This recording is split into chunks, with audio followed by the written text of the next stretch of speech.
Amici azzurri, benvenuti al nostro nuovo appuntamento. Oggi c'è tanta carne al fuoco, quindi andiamo subito al sodo.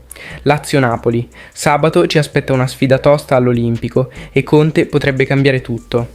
Si parla di un possibile 3-5-2 con Buongiorno al centro della difesa e novità in attacco. Occhio a Lukaku e Raspadori, che potrebbero fare coppia dal primo minuto. Mercato. Ritorna il nome di Baris Alper Yilmaz, il giovane talento del Galatasaray. Il Napoli sembra interessato sul serio, ma la concorrenza è agguerrita. Vedremo come si muoverà la dirigenza. Manchester United su Osimhen. I Red Devils sono pronti a fare follie per portarlo via da Napoli. Offerte importanti in arrivo.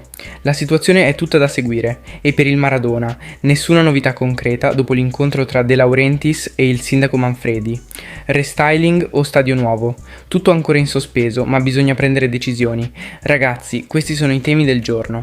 Restate sintonizzati e fatemi sapere nei commenti cosa ne pensate.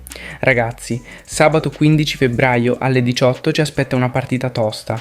Lazio-Napoli all'Olimpico di Roma, valida per la 25esima giornata di Serie A. C'è fermento perché Antonio Conte sembra pronto a rimescolare le carte per fronteggiare un'emergenza infortuni mica da poco. Con Olivera, Spinazzola e Neres fuori, la formazione titolare deve essere ripensata da cima a fondo. Difesa a 3. Conte pare stia pensando di passare dal solito 4-3-3 a un 3-5-2 e qui entra in gioco Alessandro Buongiorno. Il difensore potrebbe rientrare al centro della retroguardia, garantendo solidità in mezzo. È una soluzione che potrebbe aiutare, soprattutto contro una Lazio che ha attaccanti veloci e molto dinamici. Attacco: Lukaku, Raspadori, coppia d'assalto? Francesco Modugno di Sky Sport ha fatto il punto della situazione. Lukaku quasi sicuramente sarà titolare e al suo fianco potrebbe esserci Raspadori, schierato da seconda punta. Sarebbe una novità interessante, visto che Giacomino ha mostrato di avere movimenti molto intelligenti tra le linee. Tra l'altro, Lukaku ha già segnato 9 gol in campionato e ogni volta che ha trovato la rete il Napoli ha vinto. Una statistica che parla chiaro: quando lui è in forma, la squadra gira. Politano e Di Lorenzo sugli esterni. Conte sta studiando un cambio sugli esterni, con Di Lorenzo confermato sulla destra e Politano che potrebbe essere spostato a sinistra. Questo ruolo l'ha già ricoperto al Sassuolo e potrebbe essere una soluzione temporanea efficace, considerando le assenze. Ma occhio, perché Modugno ha anche fatto notare un punto importante: l'assenza di Kvaratskhelia pesa tanto. Il suo estro e le sue giocate imprevedibili mancano parecchio e Conte sta cercando soluzioni per colmare questo vuoto.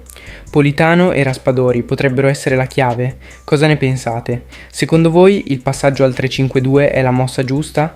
O rischiamo troppo contro una Lazio che sa come colpire? Vi convince la coppia Lukaku-Raspadori? E Politano a sinistra può davvero fare la differenza? Scrivete nei commenti le vostre idee, che questa partita sarà fondamentale per il nostro cammino in campionato. Ragazzi, ci sono novità fresche dal mercato che potrebbero interessare parecchio.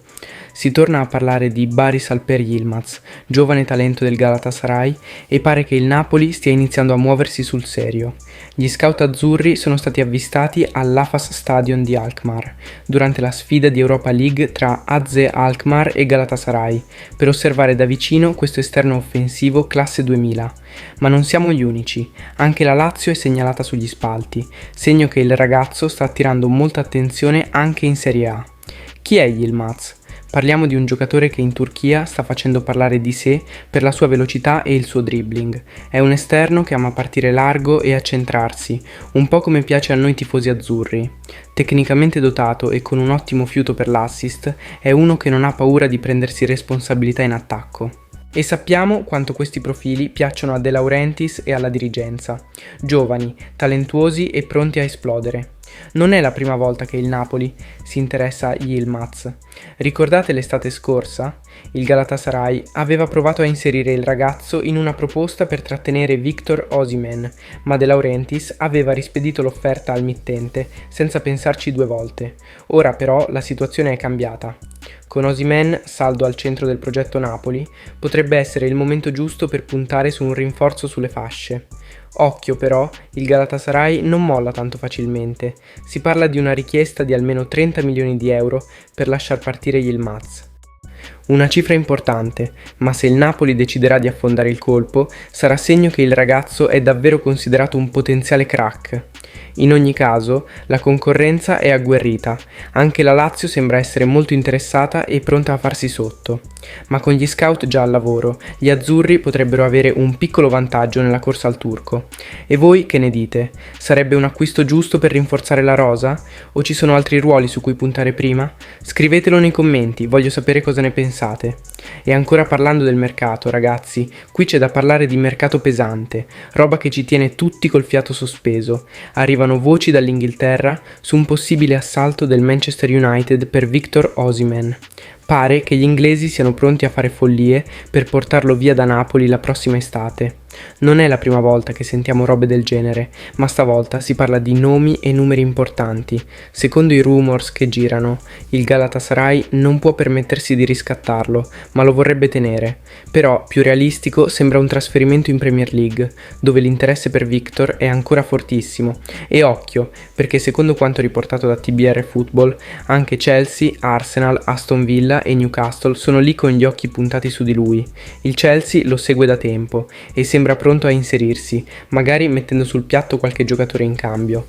Però è lo United a far parlare di più. La bomba è che potrebbero offrire Alejandro Garnacho e Rasmus Højlund come contropartita per convincere il Napoli a cedere Osimhen. E diciamoci la verità, Garnacho e Højlund sono due giovani con tanto potenziale, ma cedere Victor non è mica una passeggiata.